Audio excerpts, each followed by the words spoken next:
You're listening to the Business of Pharmacy podcast with me, your host, Mike Kelzer. Neal, thanks for joining us. My pleasure. Thanks for having me on your show today. I've been trying to track you down, but you're so busy. I pretend I'm busy, Yeah, I just like to look busy so that way people think I'm important, It's really a bad ego thing, and it's probably because my parents didn't hug me enough. I don't know. I'm trying to correct it for my kids. I only had one store, but I always wanted two so I could hide between the two of them. But I had 4, and it was a nightmare. Had 4. Mm-hmm. I had 3 pharmacies and a vitamin store. And how many physical places do you have now? 1. I have one location, and you know what they say, it's like you focus and you do better, but I would think that you can also scale up pretty well. I think the big thing for me was that I owned three pharmacies, and I owned them right when everything was falling to pieces. So the stores that were doing well were all of a sudden not doing well, and then so then there goes our lifeblood, So all right, well, let's bring you in here. So Neal, tell the listeners, give us your name. My name is Dr. Neal Smoller. I'm a pharmacist. Tell us the bigger things you have going on. Give us the chunk of those, and then we're going to back up and hear about some of that misery. Yeah, so I call myself a holistic pharmacist because I own a practice, just like most listeners here do, in the most famous small town in America called Woodstock, New York. And so we have a practice here, but we also have an e-commerce business, Woodstock Vitamins. I also am a host of a podcast, and I do a lot of content marketing. But in a few weeks here, I'll be launching an online education platform for people to teach them how to build a supplement practice where their expertise is at the center, and that's called Supplement School. So that's the big projects that I have working on are Woodstock Vitamins, the podcast, and Supplement School. Is Supplement School going to be hopefully a good money maker? For me, I'm thinking that it'll be a good revenue source. It will augment what we're already kind of doing with the supplement sales itself. I think it's a value-added service, and my big goal here is there's 2 big goals. Yeah, obviously making money is the underlying thing that we are all doing as business owners, but the 2 big goals are to help build an army of other practitioners who are like-minded and kind of see that the way that supplements and alternative care and holistic care is being done is kind of sketchy, and we need somebody to lead that. And the other thing is, I want to build up my kind of authority on the subject. I would love to speak. I love teaching. I love speaking and teaching people things in all different areas of the country. So that's the 2 big goals from the supplement school. Okay, Neal, so when you build up the supplement school, then you'll sort of build a new awareness that if you're going to buy vitamins, do it from a reputable medical professional and so on, but not necessarily under a brand name. I don't care if people don't. We have wholesaling, and I do wholesaling to practitioners all across the country, right? But I don't care if no one wants to buy my supplements. And I care about teaching people the model to provide holistic care. The education is much more important to me, and I hopefully will help them make good decisions about the supplements that they bring in, so that way we can look patients in the eye and give them the experience that they're looking for that they're not getting elsewhere, and be able to sleep at night. Right, be able to sleep at night. Here's the big wrap, Mike. Yeah. Supplements are another commodity, right? We're going from one commodity, prescription drugs, to another one, supplements. And the only thing that gives us a competitive advantage is us. We're professionals, we're legitimate, we're credentialed, and our expertise, the one that I'm trying to teach everybody, is a very unique expertise in the marketplace.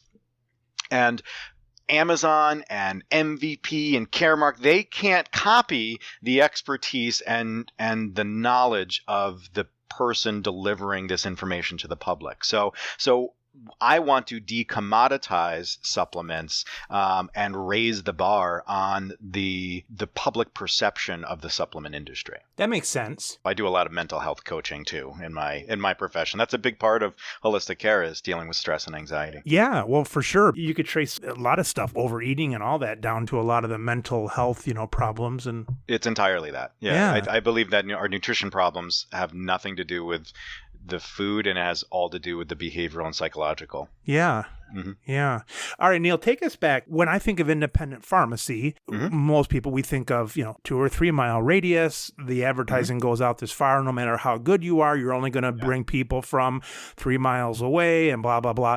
The national distribution is so cool because it's all the opposite of that. You can do national advertising, national sales, Yeah, which has national problems as well. Let's bring the audience in to how you got to there and tell us about some ups and downs as far as stores you owned and then sold and so on. What got us to this point? So I opened a pharmacy in my hometown with my partner and mentor, and his name is Pete. He was probably the best pharmacist I've ever met. He's an excellent community pharmacist. He's kind of like that quintessential guy, right? And so we opened up in our hometown of Saugerties, New York, where Jimmy Fallon's from, of course. But anyway, so we opened up our pharmacy, and I kind of got the itch to expand and do more. So in about 4 years later, I decided that I wanted to open an integrative practice. And again, most of us look at supplements as a profit model. And so I opened up this practice. And one of the things that I realized quickly with supplements is that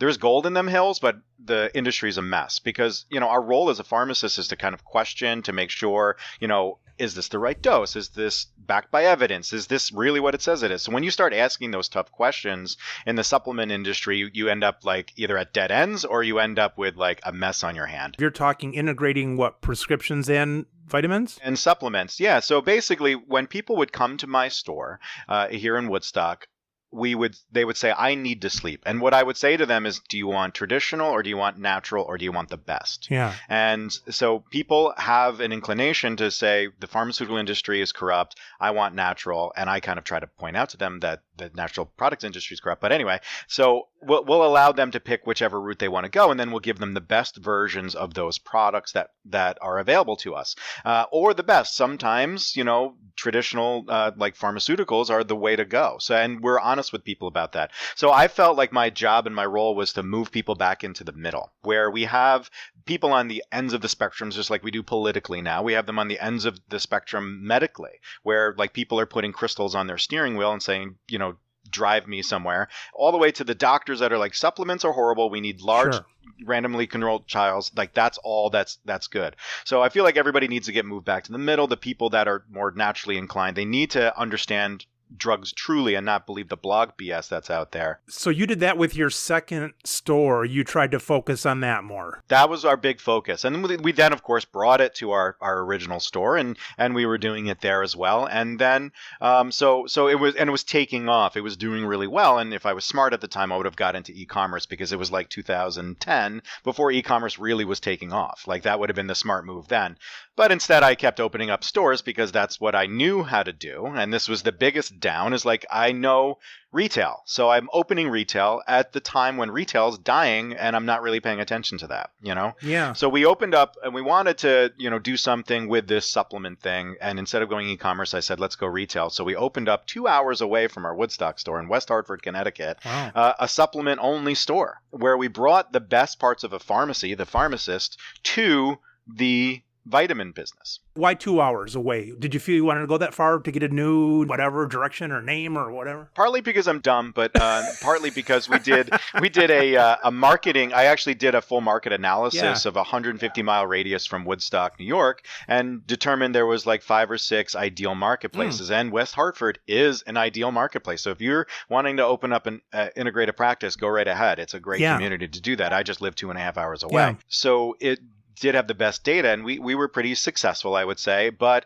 because it was 2 hours away and I was really bad at managing everything, because that's kind of pharmacist, right? We're not that great at this whole thing. So I tried, and then retail was changing and downtowns were changing and all of this stuff was happening. Amazon was coming up. And, the biggest lesson from that store was that, people view supplements as commodities. Right. They really think that if you get a turmeric, it's overwhelming to them first and foremost. So we could help them guide through the process, but they really believe that turmeric is turmeric is turmeric and fish oil is fish oil is fish oil. And we know that that's not true. There's different forms, different doses, the potential contaminants, the adulterants, all of the problems are there, but they're not aware of it and they kind of don't care.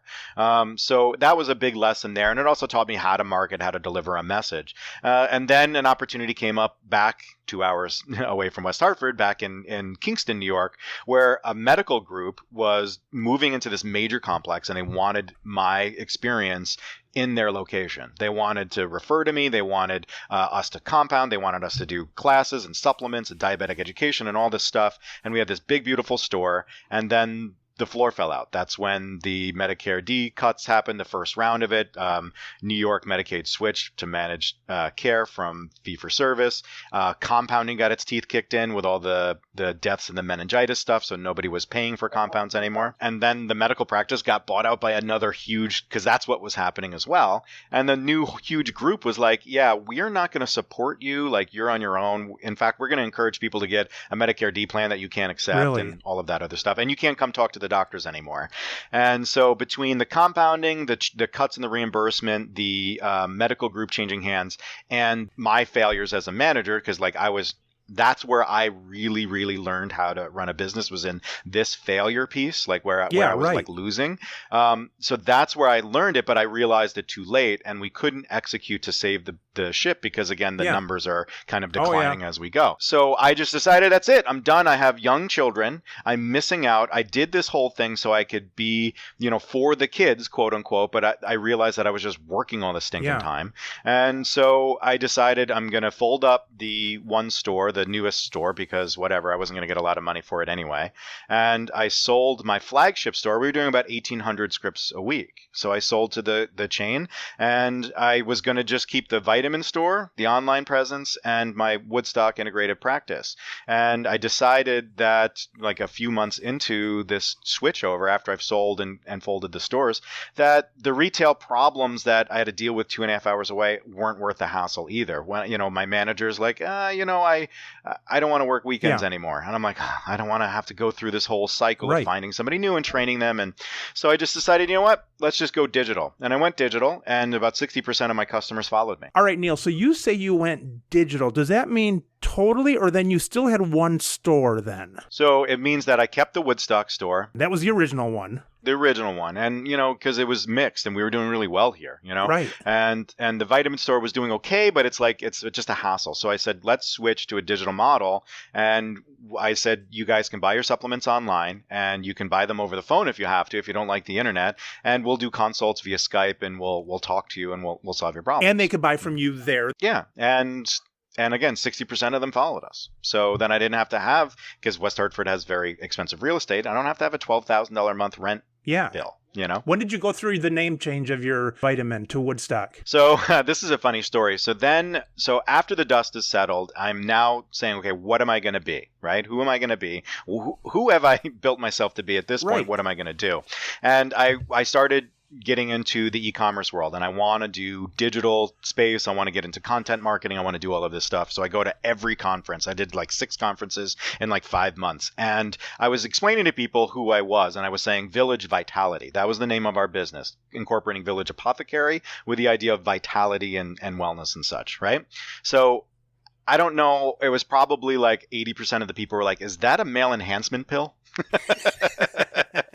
And I said, all right, I got to change the name, man, because this is dumb. So I changed the name to Woodstock Vitamins because I stink at branding, but I also wanted people to know that we're from Woodstock. And I think that's important to know because it's got a rebel mentality. And your store at the time wasn't called Woodstock. It was Village Apothecary. Yeah. Mm-hmm, yeah. So like it's Village Apothecary, but we have all Village Vitality supplements. We decided to change to Woodstock Vitamins. Now we've got Woodstock Vitamin supplements, and we're telling people why we're doing this, and they're getting excited. And that's the part is that I'll share with your listeners is that through this process, the thing that I learned that was most important for me as the entrepreneur is the messaging, whether it's the messaging to the employees, whether it's the messaging to the community, to your future people. It's how the message is perceived by them, not by you. So you need to make sure that your messaging is really, really successful. So it's not like, oh, boo-hoo, we have to close this vitamin store. It's, yay, we've understood that there's changing times, and we're going to go digital, and we're going to succeed, and you're going to help us, Right. And so it's becoming a cheerleader and like forcing the narrative a little bit. And then doing the same thing with employees. Like, oh, it looks like we're closing multiple stores and your job's in jeopardy, but that's actually to refine this whole process. Yeah, right. And here's examples of when we did have to close a store. Here's how good we took care of people and how we helped people transition to a new position. Yeah.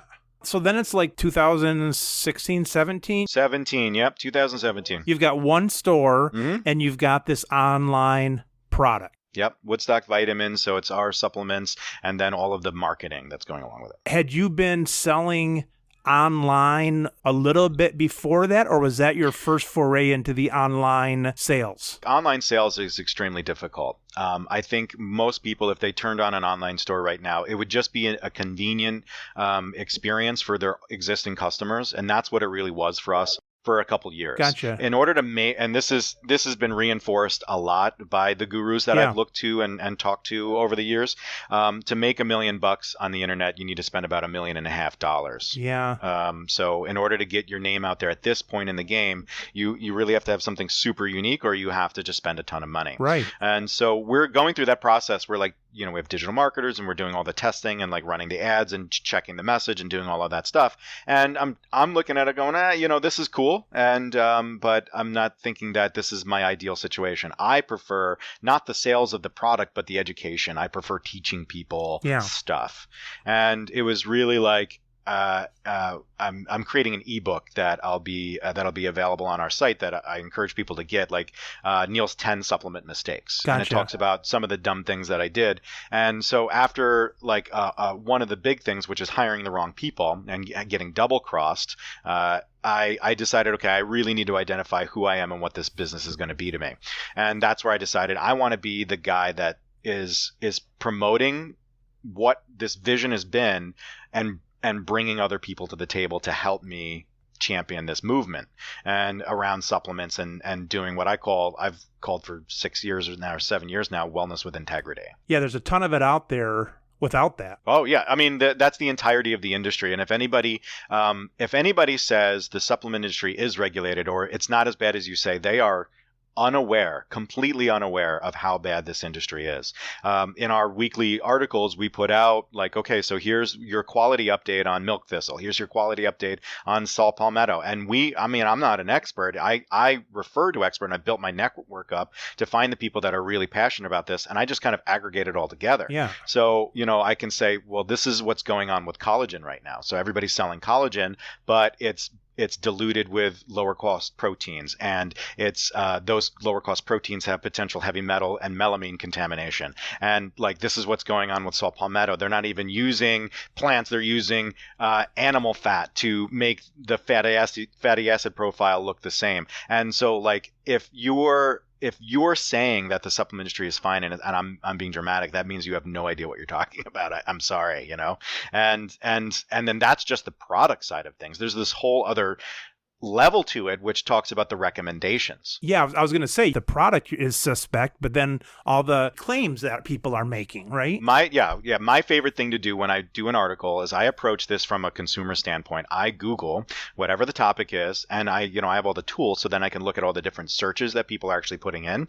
And so then I address each one of those bits of misinformation that I find, and that's how I approach my content marketing. So, what is collagen? And then like I can see all the BS that these charlatans, because that's really what they are, snake oil salesmen, are putting out there about what collagen can do for you. And then I address it with the real science and say, well, no, that's not factually accurate, And again, I'll be the first one to say that I know that supplements have really, really weak evidence, right? So if we talk about the three problems with the supplement industry, it's the product quality and manufacturing due to the poor regulations. It's the recommendations that are made by charlatans and the horrible claims. And then the third thing is that those recommendations are based on weak or non-existent evidence because the supplement industry has got poor data to support its use. We had a book in the pharmacy, or we have one, and it was written by this company for the non-pharmacist listeners called Facts and Comparisons. And so it really gives a scientific level on things.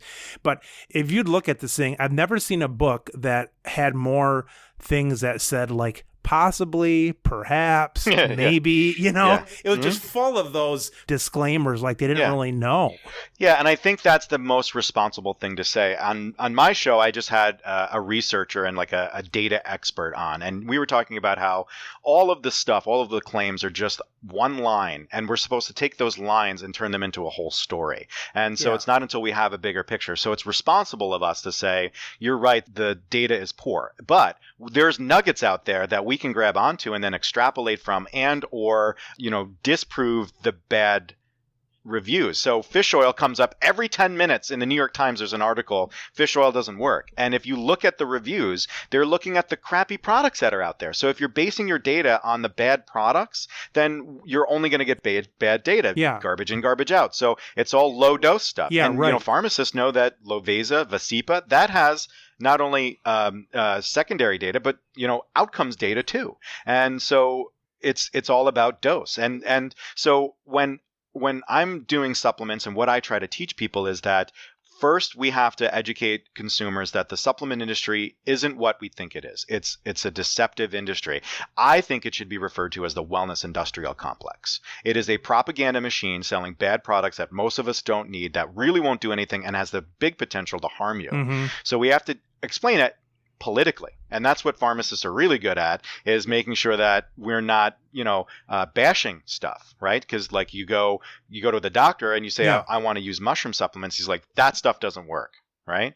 And as a result, patients stopped turning to traditional practitioners because pharmacists are never taught the stuff and doctors just say it doesn't work. Right. So now they go to all the charlatans that are giving them what they want to hear, but they're not giving them the real responsible advice. And so when you say politically, you mean you have to do it in a politically correct manner, tell them that there's problems, but don't throw out the baby with the bathwater kind of thing. Right. So and this is one of the things I talk about in supplement school, one of my favorite and most effective marketing tools. I had a big metal bin that I put right by the door, and I put a RIP tombstone, and it says, where bad vitamins go to die.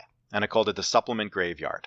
And so when people came in and they said, this is the supplement I take, can you review this for me? And we found and had proof that it wasn't what it said it is. It's the wrong dose. It's the wrong form. We would take their bottle and throw it in there. And then people would come in and say, oh my God, why is that brand in there? I didn't know that. And then we would have the conversation. So the idea here is that there's ways to teach people and nudge them back towards the middle to help them understand that the industry isn't what it says it is, without just poo-pooing and being dismissive. And I think too much of us are either like we don't know or we're just dismissive of it. And as a result, we're not leading anymore. And they go to these quacks and they're getting bad information. And these are our patients. Yeah, right. When you went to these schoolings and through some of your own experiences and things, were there things that you thought like, this will work? And then it's like, dang, I was stung again, but I'll learn from it. So did you have any recent mistakes that you should have done differently? Yeah. The real lessons, tons. Absolutely. My failures are the things that are going to propel me forward.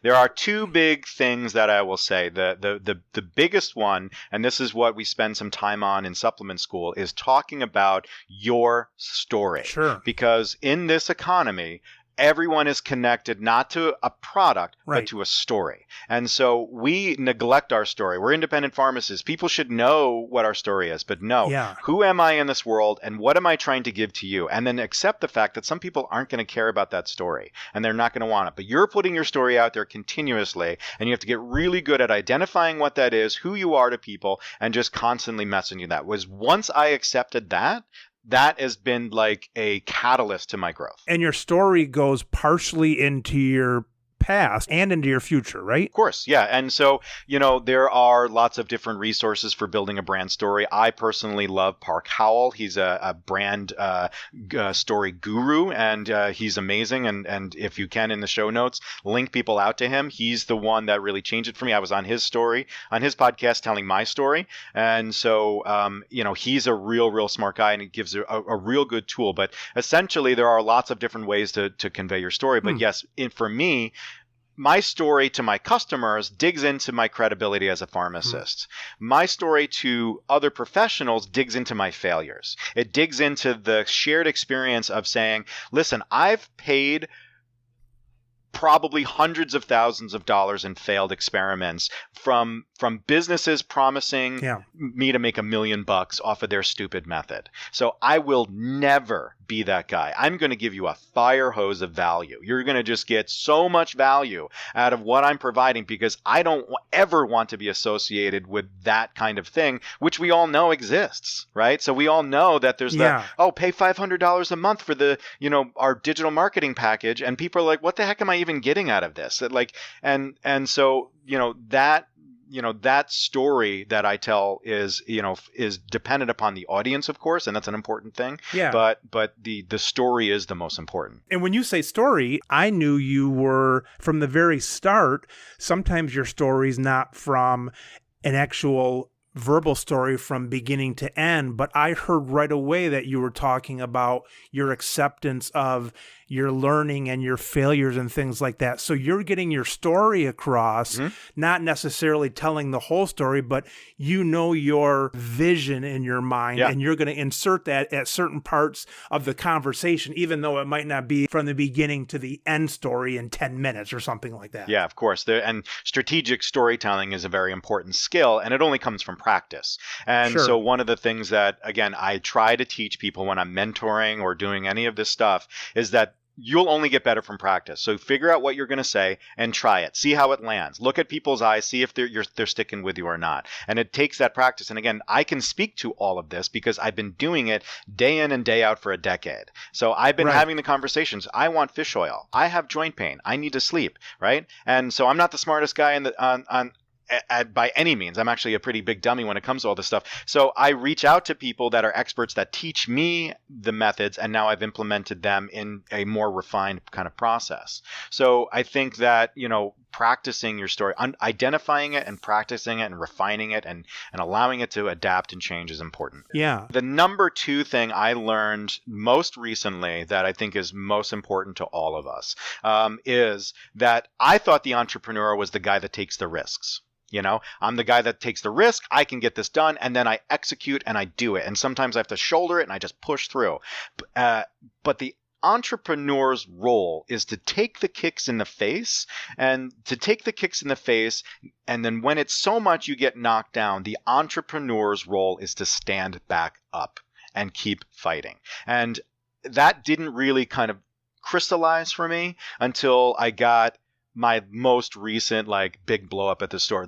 That's my skill. My skill isn't taking the risk and getting stuff done, and the fact that I'm good at whatever, that has nothing to do with it. The thing that differentiates me from anybody else out there is the fact that I keep getting up when I get kicked so hard I get knocked down. Everybody else would look at the stuff that I've been through and be like, dude, you lost $2 million? Oh my God, you lost these years with your young children? You were betrayed like this, right? They would look at all of those things and go, I just can't. I'm not going to do it. But every single time I made sure that I got back up. And if you look at the big success stories, there's a lot of people that have gotten kicked down quite a bit that are now successful. And I think that's the key is not just being able to take the risk, but being able to take the risk and be willing to get kicked so hard you get knocked down and get back up. All right, let me ask this. All of your kickdowns and knockdowns arguably were in the pharmacy industry. Yeah, I got some in the supplement industry too. Let me say pharmacy/supplement. Sure. When does one say, I am the entrepreneur, but I got kicked down for the last time here, I'm going to jump the fence into somewhere else? When do you jump off the Titanic, let's say? Right. So we have a lot of people staring down this abyss right now, right? So we're saying pharmacy's dying. What do I do? And this is the big thing why I'm targeting pharmacists first, is because we need a plan B right now. Sure. And I believe that I have a plan B. That is not just throw supplements in your store and try to make money off that, but to make you a wellness practitioner, because the pendulum is swinging in that direction. So you can finally get paid for your expertise and not for slinging some commodity. So I believe that pharmacists, the timing is now. We have to do something, and we have to be able to say, okay, I know the work that I have to do to build a business again, and I'm going to have to do it. And pharmacy isn't the place for me anymore. So how do you know that you're at that point. Well, one of the things that I think is important to hear from somebody who's failed and lost and had to deal with all the contingency planning is that there is, for us, so many contingencies. We're smart people. We're pharmacists. We get paid well. We can, the worst case scenario, make $125,000 a year. Right. You know, if you want to work for the devil, you can make more than that. Right. You know. So we'll have a solid foundation, and so the nice thing and is that we have that safety net. But if you realize it, there's a lot more safety nets out there. There's a lot more directions that we can go to. And when I was going through it, I'm telling you, I had like 17, 18 different paths that I could have taken, and they were all good options. So it's really kind of understanding it's not black and white. It's not going to be bankrupt and you're toast. It's going to be like levels of failure, levels of loss, levels of a life that you weren't expecting or weren't telling yourself the story about, right? Yeah. And accepting that and just knowing that you're going to be okay. Yeah. And you know, it's never the end. It's never over. If you have the tenacity, I mean, it's now, I just said this to my wife this morning, it's 4 years since the darkest times in my life, the darkest times in my life. And we are about to have the biggest, brightest year ever, right? Because of all the work that we've been doing and all the lessons that we've learned. And I believe that pharmacists can do that. Pharmacists can build a different model for themselves that incorporates their pharmacy training and their pharmacy background, the best parts of independent pharmacy and wellness, and develop either something that's, you know, a part of a business that they have right now, or a completely different model that is that puts them and their expertise at the forefront. I know I fail from that, of going from, if you think things are bright and they dim a little bit and you think they're going to go black. But when you've got the education we have, the tenacity to get through the education and to be owners and so on, it doesn't go to black. It maybe dims a bit while you're thinking of something else or whatever. Yeah. And I mean, it's okay to be like, I don't want to be an entrepreneur. I don't like getting kicked in the face. It makes me uncomfortable. Yeah. That's not failure either, dude. That's just realizing it's not for you. Just like I don't like certain types of food. I don't like doing squats at the gym, right? So there's things that don't fit our personality that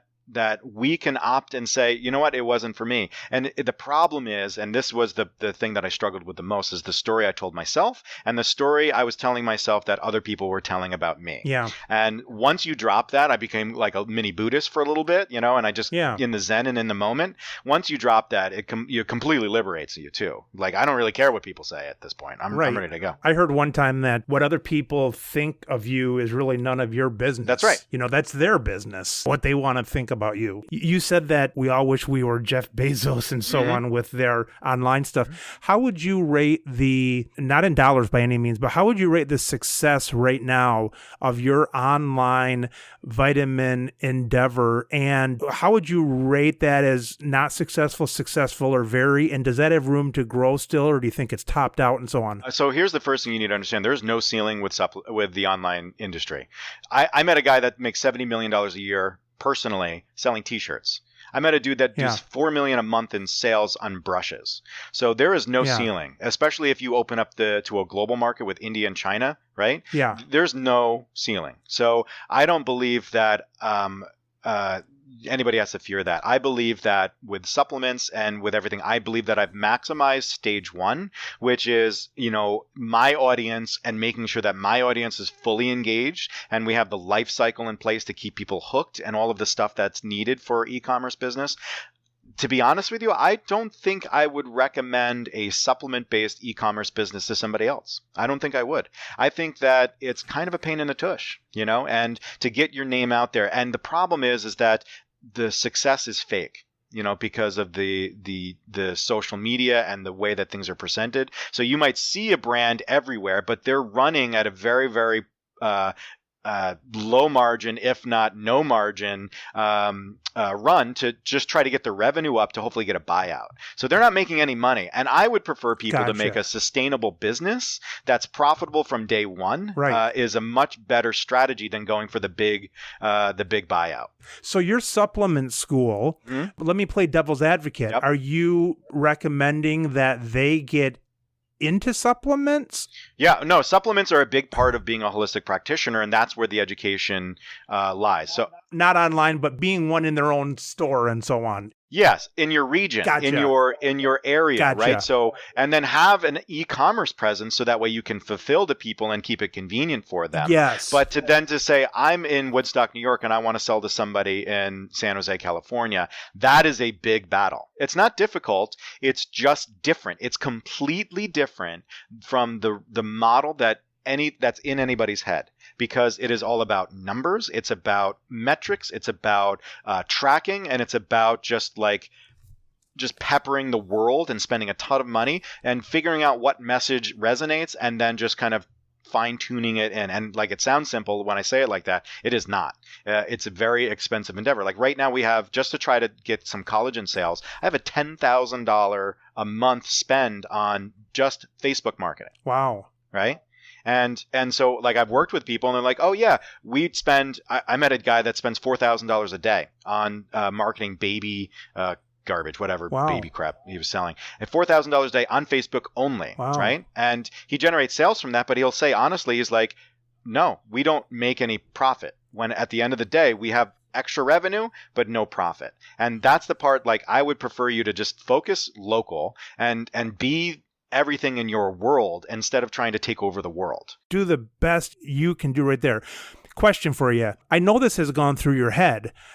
With the Woodstock theme, have you thought about having hippies, marketing to, my mom used to call them hippies, and we grew up saying you don't like hippies. And now 3 of my sons have hair that would probably make my mom turn over in her grave. But what have you decided to do or not to do with that Woodstock hippie image?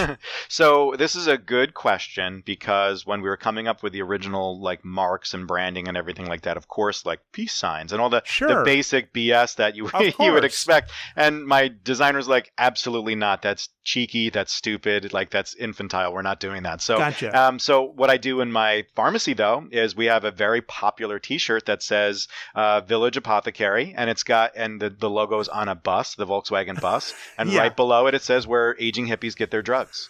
And that is the most popular, widest reaching thing I've ever done locally. Gotcha. People are like, they come into the store and and I've just been giving it away to people, because then they're going to wherever and they're wearing the T-shirt. So, so like that, that is always a thought. We're trying to come up with a way. How do we make it remarkably Woodstock? There is something about us that we could, like, if I had a pot store, forget about it. I'd have the Jimi Hendrix blunt and like all of that stuff. I would do all of that. So we're trying to come up with a way to make it sarcastic and funny, just like me, and factual and Woodstock. And that's what we're working on right now. And you're right. Yeah. You want your story to like just penetrate everything, every bit of the experience that your customers have with you. You want your story to invade that. So that goes to the independent pharmacist too. So like the fact of community and the fact of that they're accessible and that you have great relationships and you have roots there.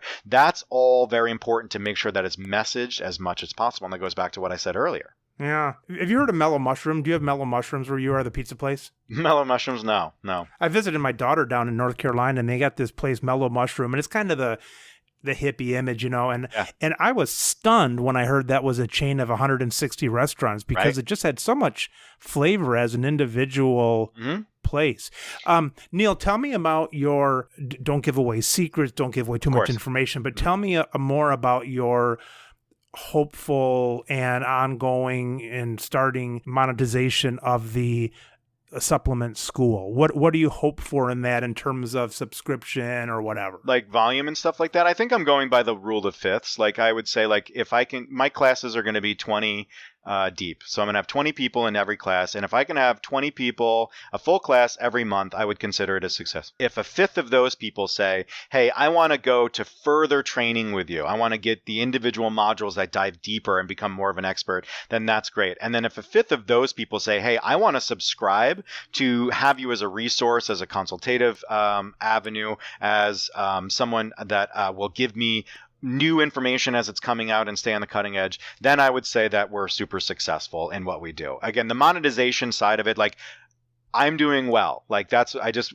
everybody knows, like this is something that will certainly augment, and like my big dream here is that this will fund my ultimate goal of creating a unique line of supplements that's using, I guess, what we would call the ideal ingredients, right? I want to make a new line of supplements that's outside of what I've done that says this is the best version of lion's mane. This is the best version of saw palmetto, right? This is the best version of lutein. And I want it all under our brand, and I want to sell it affordably to people and be transparent about it. So that's kind of like what I'm thinking here, is that I want from the monetization side of it, this is good because it's a high gross profit item, but it's a high hour demand from me. Right? Yeah, right. So, so it's good because there's not a lot of costs here, but it's bad because it's going to take a lot of me to help people. The cost is your time, yeah. My time. And I was a college professor. I taught pharmacology to nursing at a local community college for a few years after I graduated.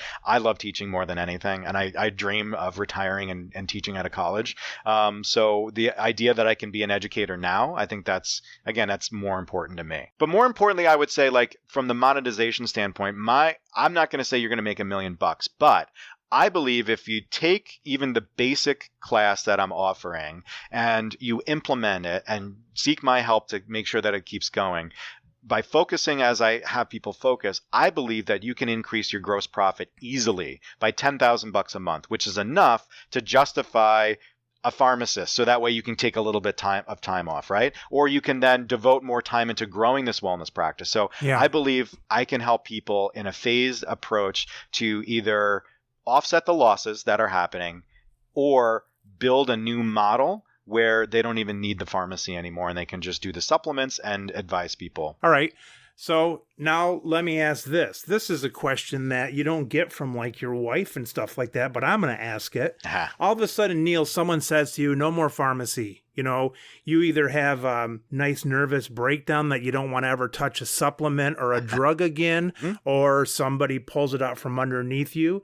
What would you be doing if not in pharmacy? Would you be... No pharmacy at all. No pharmacy, no supplement, no medical anything, nothing even close. And if you try to get something close, I'm going to say, no, you can't do that. Yeah, I mean, it's really tough because of what I've done. So I would probably do business consulting.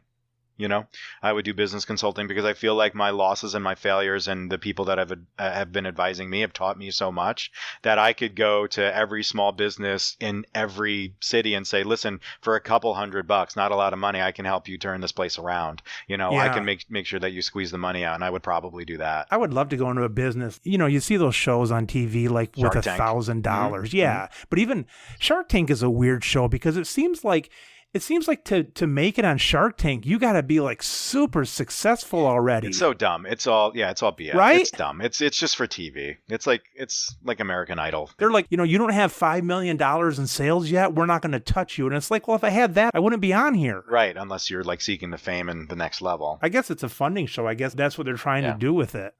What's the worst part of your week now, if you have one? So the only thing that I'll say is the worst part of my week is that I have so many people that rely on me. I have so many customers that are looking for my advice. I have so many like staff that are looking for guidance. So the worst part is that I'm in developing this. I write an 8-page blog article. I do multiple podcasts a week. I'm doing this development of this training and building a website and trying to get the right words and doing all the marketing stuff. And I'm constantly getting interrupted. And it's freaking flu season, you know? So then I'm doing flu shots all the time and shingle shots and all this crazy stuff. So the worst part of my week is all of the times that I have to get broken away from doing the stuff I believe is most important for our future, which is the marketing. Do you have help on that for ideas or help saying, look, here's this, type it up and put it on these, 5 things or something? One of my mentors, and I just had a discussion about this, she's had a business over the past 30, 40 years, and it's a wellness-based business. They do retreats and such, and she's one of the most successful in the world. And she said that she's paid, hundreds of marketing groups, and none of them do what she needs them to do. We're our own best marketers. And so when it comes to the content, it's 100% original. It's got to be in my voice. I tried to get writers to do it. It's got to be in my voice, and it's got to be my method, and it has to be me. So I say for me to be authentic in this world, I have to do it, because otherwise it just sounds like all the other garbage. That's all they're doing is mimicking everybody else. So it just sounds like everybody else. So for me, I believe that the entrepreneurs that are listening should be doing their own marketing. They should be dedicating 10 to 15 minutes a day to just kind of say, what is it that I want to market? What is it that I want to say about because that's really what it is. What am I trying to say about my business? And here's what I always think about too. Like one time I tried to have my daughter do this and it didn't work out the way I wanted it to. She would have done fine.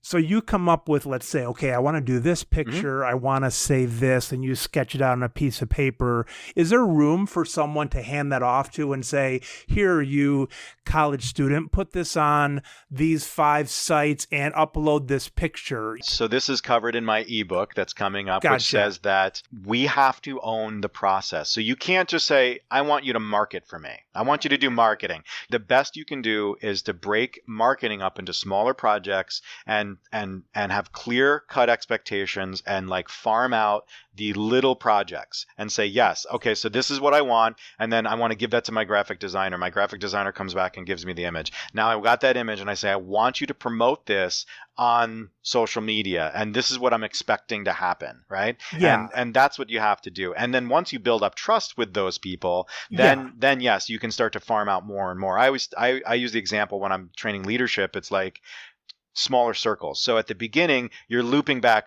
very frequently in these small circles with people, but then eventually you start to trust and the circles get bigger, where then it's just a very, very sporadic random check-in, but that you still have to keep circling back. So without a doubt. So like you could do that, but the thing is, I don't think anybody is taking enough ownership of the process. I see too many people just trying to farm out too much stuff. They want to just come in and fill scripts. That's not your lot in life anymore. You're the boss. Somebody else will fill the scripts. You need to be the boss, marketing and running the show and leading and that kind of a thing. Yeah. What is the favorite part? If someone said, Neal, we'll take all the stuff you don't want to do, what is your favorite part of the week? Everything that I'm doing right now is my favorite part. So media appearances, writing my content, getting my content out there. I tell because I do have people that help us like write the blog article, put it on the website. You know what I'm saying? Okay, that kind of stuff, right? Like post the thing. But again, that's what I'm talking about. Yeah. You got that. I've got people, like I have an e-commerce manager and like he'll take my words, put it into an email and put it out there. Yes, right. But I've designed everything, right? And like, so I've done all of that. Exactly. So, it's your voice. Right. So it's me and like it's my content. So then somebody's posting it out there. So I would prefer it if I could just make the stuff and then I had a team of people that just got it out everywhere. If I had that system, that would be excellent.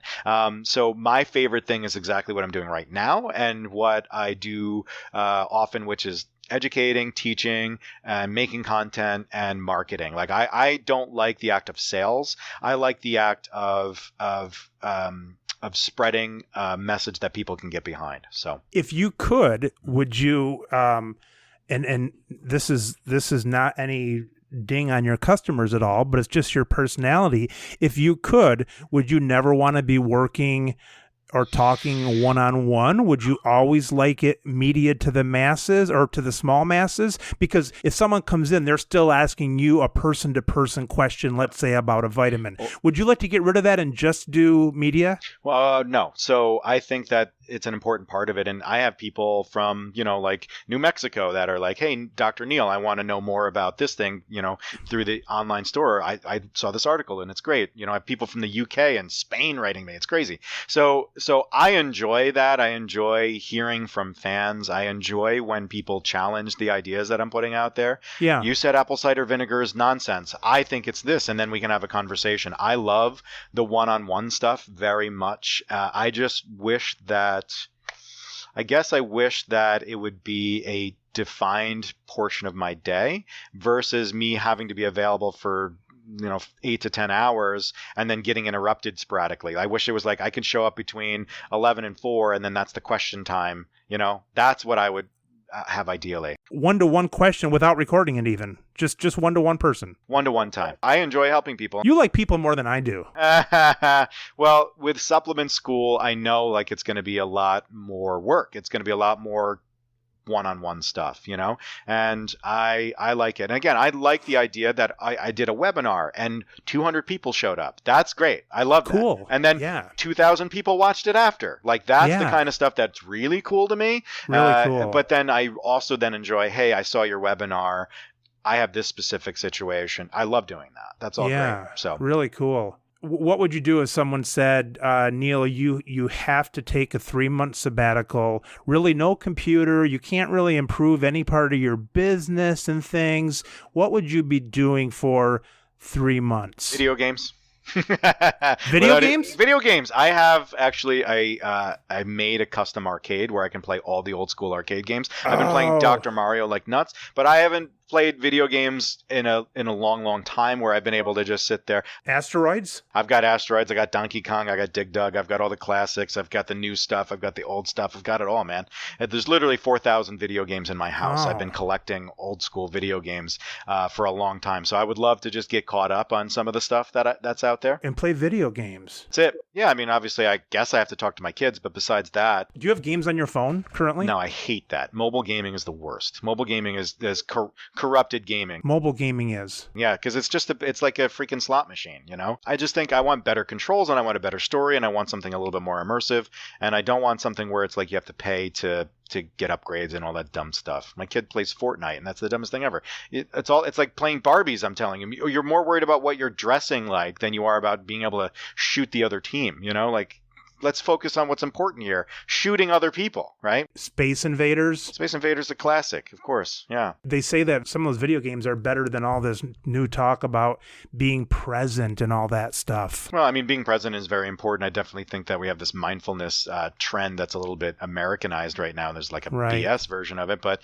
I think that, and video games are very helpful for the development of like, fine motor skills and such. And I think all of it is important, you know. One of the things I teach people in wellness is moderation in moderation, you know.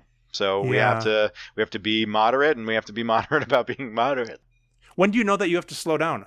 Because you're moving. I mean, you're going, and you've got a lot going on your mind. You've got a lot of projects. When do you know that you need to cut loose? And can you? Do you ever? I don't do a very good job of it. I know. So this is a good question because I was really bad at this before. I would never let go. That was part of the reason I decided to close everything, is that I felt like on Christmas, I'm thinking about the store and what's going to happen. And I decided I don't want that anymore. So like, because of the wellness practice that I built up, that I'm trying to help people build up, I haven't done a single MTM. I don't care what my pharmacy does. I just have it there as a service for the people of this community. I don't care anymore. Like, and so to have that liberation, I think, is very important. And that's what the wellness practice has allowed me to build. Now, again, I'm in Woodstock, so it might be a unique personality mix along with like economics. But move to a better economic situation, and try to make it work, or use your current situation, and you can do something to offset the losses that are happening. So I think that for me, I just got over like a 2-year period where I was working practically every day. I had a day off every like 30 or 40 days, basically with federal holidays. It was horrible. It was a very, very bad time for me. And I believe that like I tell my patients, I wasn't making important things important, and resting and planning and thinking, all of those things are important. But unfortunately, when you're stuck in a broken system, it can drag you into this mess. So so now I'm in a great place. Neal, tell me what you mean, and I don't take this derogatory at all, because I think I know what you mean, but tell me what you're saying when you say you don't care anymore about the pharmacy. Yeah, so I guess what I'm saying, you're right, I should have said it differently. No, I don't think so. I understand it, but go a little bit deeper on that. I know that I can't influence this change. Now, and that's not saying that I'm not trying. I'm with you. I know. I'm supporting the PBM legislation. My guy was the guy that wrote the bill in New York, the PBM bill, right? So, and I was in his office. I was in Albany 8 times. So I care, but I know that I can't really influence any of this stuff. This is not my fault, and it's I know what you mean. Nothing I can do. So I know what you mean. I've let go of that weight, and then I've just said I have to accept the fact that the numbers are going down. You know, I sold my pharmacy in Saugerties for a big number. A lot of people are impressed with it. And my buddy just sold recently, and he got a much smaller number. And I know if I went right now, that number would be small. So it's going to be 0. So now it's like, okay, so now what am I going to do?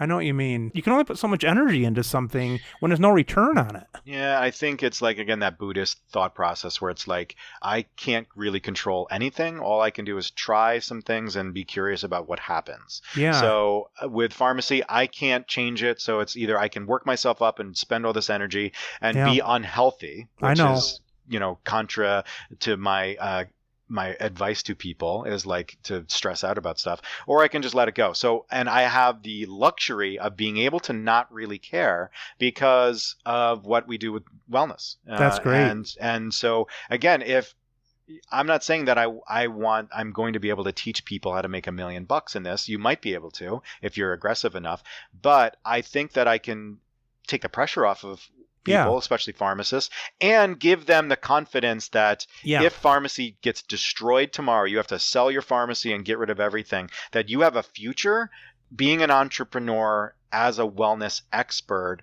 using your pharmacy degree. And so I actually go into during first class that model. What my real plan C would be if my plan B wasn't to be this guru guy, what my plan C would be as a pharmacist right now. Like what would I be gearing up for? And that's what we go over and like how to execute that. So that way people know. And the conversations I've been having on Facebook with other owners, that's what they want. They want to not feel like they're going to die as soon as this pharmacy goes away and they're going to be broke and their family's going to be screwed and all of that stuff. Exactly. So, where are you in 10 years? In 10 years, I would hope that I would be a successful and respected purveyor of the truth around the natural products industry still, getting paid to speak and educate people around wellness, but then also around the business of wellness. And I think that would be a dream, to be known as that dude and be able to kind of spread my message. Right. That would be cool. Whether or not I have a practice, whether or not I'm selling like physical stuff, like that's a whole nother thing.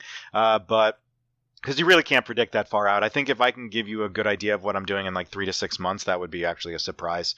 And that's another thing is like we have this idea of who you're going to be for the rest of your life. The economy doesn't work like that anymore, people. It does not. No, it doesn't. You got to reinvent. You don't have a 20-year plan anymore. You have a right now plan, and then you have the ability to, again, pick yourself up and go. Yeah. You mentioned Buddha. My goal is just to not look like Buddha. Right. I just got back to the gym too because as I share a lot, I love M&Ms and I love eating crap. So I just started going back to the gym, and I have to pay like a lot of money for a personal trainer because there's no accountability for me right now. At this point in my life, I can't just get up and go to the gym and like actually work out hard. So I pay a trainer, and now we're to a point where my strength's coming back, but I have to now slow my roll. But I'm going to wait till after Thanksgiving here to get back on the wagon. Get back on it. Yeah, shave the ham, Yeah, right, exactly. Mm-hmm. Well, Neal, nice talking to you. I'm going to be watching. I appreciate it. I think that it's going to be an interesting time, and at least if I can open a couple people's eyes to it, and the first class is going to be the determinant, and I'm going to make sure that I over deliver for them, and I make sure that they feel like they got a good value out of it, and then it's really up to them. It's really up to them to take the ball and run with it and kind of make something out of it. But I believe I'll be providing a high value for people as I do right now. I provide a ton of value for consumers. So now I want to provide that for practitioners. So yeah. And I think one thing that you're able to offer people is hope. A lot of hope's been drained out of people's pharmacist lives. And some people have successfully fought that, but I think it takes all of us to give each other hope through some of this bumpy time. Yeah, I think that what I tell somebody right now, like I kind of am in the camp that independent pharmacy is dead because of the economics. And again, if Medicare for all passes tomorrow, that still doesn't mean that we're going to get paid for our services. So I think that there's a lot of us that are out there fighting so that way we can practice at the top of our license, like, with the specialty services and such, and changing our model. And I hold out hope for that, but I I've given up on that and on waiting for it. I'm not going to hold my breath. I believed also, just like you can't blame the field goal kicker that missed the last kick at the end of the game. There was generations before us that frigged this up. The thing I want everybody to know is that we can't do this alone. Enough of the I'm too smart to join a buying group. My deal is better. Well, you know what? Your deal might be better by like 10%, but you're literally out there on an island by yourself. Yeah. So we need to join up. We need to start working together under one banner. And I believe that banner is that pharmacists are valuable. Yeah. If we can just shout that, because that's for every single practice discipline. Pharmacists are valuable. We're valuable in what we know, in what we offer to society, whether it's independent or chain pharmacists that are getting overworked, or whether it's a hospital pharmacist that's, whatever it is. Yeah. We're valuable, and everybody needs to know that, and we need to use that as the thing that we rally behind. There's some independent pharmacies that are going to be successful, but I think that prescription filling under the PBM model is just getting in the way. Yeah. They might as well do the great things they're doing, but get the crap out of the way that's just slowing them down. Yeah. You're looking at a population where the average death age now has gone down, and heart disease is the number one killer by a landslide. The obesity problem and stuff. The problems have not gone away. Independent pharmacy is not going away like the buggy because something better like the car has come out. It's gone away just because of like corruption, but the problem's still there. Yeah, we can be independent pharmacists without having a physical store, and we can lead in fixing these problems by pointing out what's going on, by raising the bar in the natural products industry, by providing a real holistic approach that isn't riddled with pseudoscience and nonsense, and really kind of taking charge in helping people manage all of the craziness, because we're moving towards an economy where it's a very white glove-esque situation, and an independent pharmacist is perfectly positioned to succeed with that. There's a ton of product. There's a ton of information, because in your hand, you've got more information than any pharmacy school could teach you. But I think what is not there is figuring out what to do with that information, figure out the problems, the intersecting problems, and that's where the expertise comes in. Yep, and that's what we're teaching people, how to fuse the supplement science with the business and the algorithms of real practice situations to make it tangible. You can know, you can put a bunch of supplements on your shelf, right? But they're not going to sell themselves. What are you going to say when a customer comes in? You can learn all about supplements, but how do you know how to turn that into something that works? You can sell a ton of supplements, but how are you going to make that business sustainable and be able to withstand Amazon and all the changes that are coming and your competitors? So it's like it's a fusion of all of those ideas. Is like, okay, we need to know the products, we need to know the space, we need to have the expertise, but we need to build a business that's sustainable, that doesn't have to do with another stupid commodity, but has to do with our expertise. Yeah, that's well put. Thanks. The commodities are always going to surface, but we have to keep changing to stay ahead and be experts and not become a commodity ourselves, I suppose. That's exactly right. Because we're on our way. Yeah, we're on our way. Hey, Neal, really great talking to you. Appreciate it. I hope to come visit you again someday. Please do. All right. Thanks, Neal. Thank you. Bye-bye. You've been listening to the Business of Pharmacy podcast with me, your host, Mike Kelzer. Please subscribe for all future episodes.